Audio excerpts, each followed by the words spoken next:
Assalamualaikum warahmatullahi wabarakatuh. Perkenalkan, nama saya Muhammad Nurisan dari Prodi Pendidikan Sejarah Fakultas Keguruan dan Ilmu Pendidikan Universitas Riau.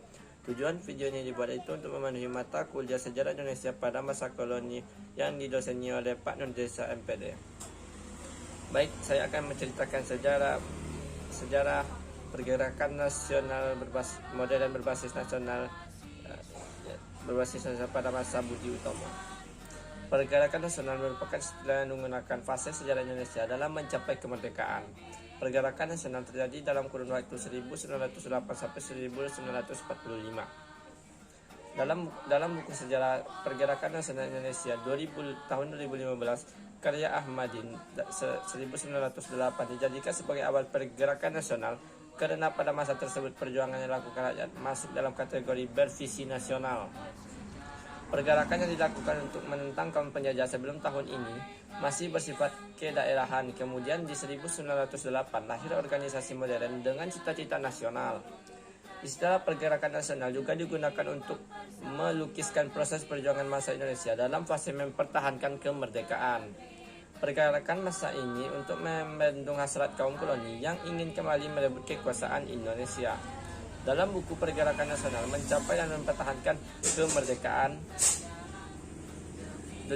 pada tahun 2004 karya Sudio, pergerakan nasional adalah menunjukkan sifat yang lebih aktif dan penuh menanggung risiko dalam perjuangan.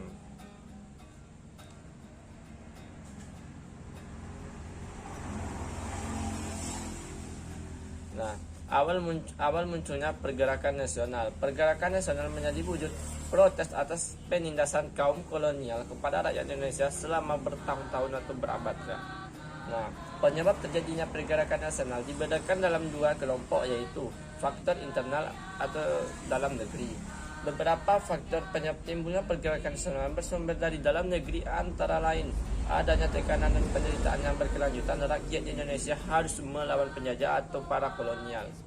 Dua, adanya rasa senasib yang hidup dalam cengkraman penjajah dan timbul semangat bersatu membentuk negara. Yang ketiga, adanya rasa kedasaran nasional dan harga diri, menyebabkan kehendak untuk memiliki tanah air serta hak menentukan nasib sendiri. Faktor eksternal atau faktor luar negeri.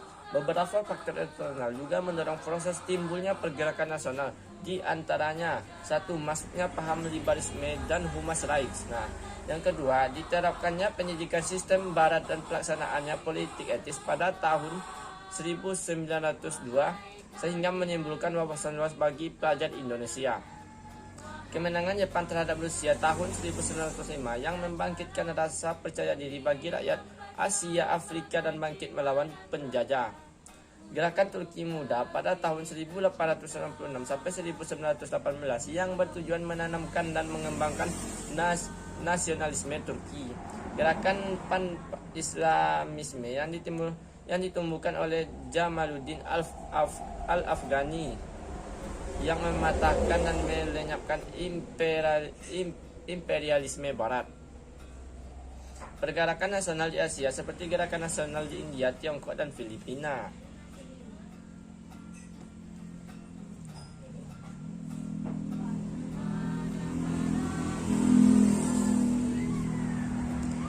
Organisasi pada pergerakan nasional di Indonesia. Dalam buku sejarah Pergerakan Nasional Indonesia 2012 karya S.J. Dragers, terdapat beberapa organisasi yang ada selama pergerakan nasional, di antaranya satu, Budi Utomo, organisasi yang diawali dari Wahidin Suedirohoesodo yang berkeliling Jawa untuk melakukan sosialisasi pentingnya pendidikan. Selain itu, terdapat dana pendidikan untuk kurang mampu. Dana tersebut dengan Studiofon. Pada tahun 1907, Wahidin bertemu dengan Suetomo, mahasiswa Stovia, dan membentuk organisasi Budi Utomo pada tahun 20 Mei 1908. Organisasi ini merupakan organisasi pertama yang didirikan oleh bangsa Indonesia dan beranggotakan mahasiswa Stovia. Syarikat Islam. Organisasi tersebut yang ketiga, Syarikat Islam. Nah, organisasi ini berawal dari Syarikat Dagang Islam atau lebih singkatnya ada SDI yang didirikan Haji Saman Hudi di Solo pada tahun 1905. Organisasi tersebut dibentuk untuk melindungi pengusaha lokal agar dapat bersaing dengan pengusaha non-lokal dan dagang batik. Kemudian SDI dirubah menjadi Syarikat Islam SI dan diketahui oleh HOS Tejo Krominoto pada tahun 1912. SI kemudian menjadi besar karena semua orang boleh bergabung dalam organisasi jika beragama Islam. Namun pada 1921 SI terpecah menjadi dua kubu, yaitu SI Putih dan SI Merah.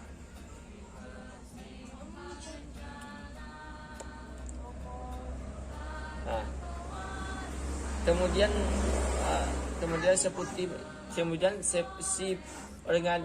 SI Putih berpusat di Yogyakarta dan SI Merah berpusat di Semarang.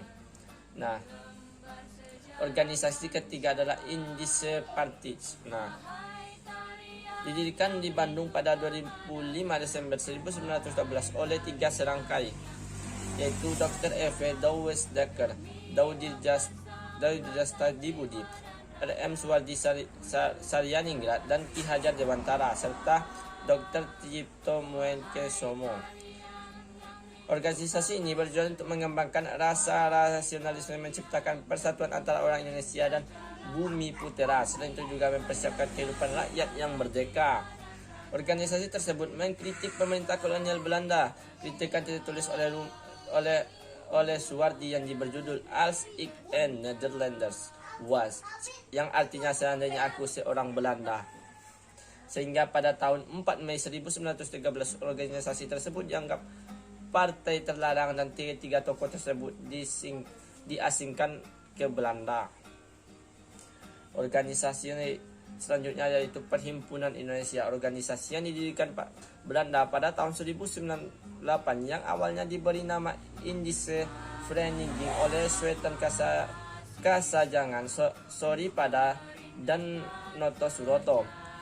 Kemudian tahun 1925 dirubah namanya menjadi Perhimpunan Indonesia. Istilah Indonesia digunakan untuk menunjukkan identitas diri dan negara serta menggantikan kata Hindia Belanda.